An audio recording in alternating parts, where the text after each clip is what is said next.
মধ্যবিত্ত। মধ্যবিত্ত? হ্যাঁ। মধ্যবিত্ত আবার কেমন কেমন স্টাইল এটা? এটা মানে 2 গ্রুপ থাকে না, ধনী গরিব সবাই এক কাতারে দাঁড়া করাইছি আমি। আচ্ছা, এটা মধ্যবিত্ত না? হ্যাঁ হ্যাঁ হ্যাঁ।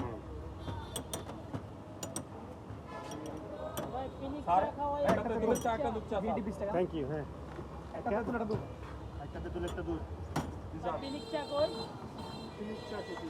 ভাই আপনি রাখতেছি স্যার। Hello sir. দর্শক, কক্সবাজারে যদি আপনারা ঘুরতে আসেন, এটা হচ্ছে মেইন শহরে আনকমন এক চার দোকানদার, স্মার্ট চাওয়ালা। আপনারা লোকজন দেখতে পাচ্ছেন যে চা দোকানে আসলে ভিড় কেমন, সেটা আপনাদের দেখাতে যাচ্ছি। চা মানে আপনারা যদি দেখেন এখানে লোকজনের কমতি নেই, হিউজ।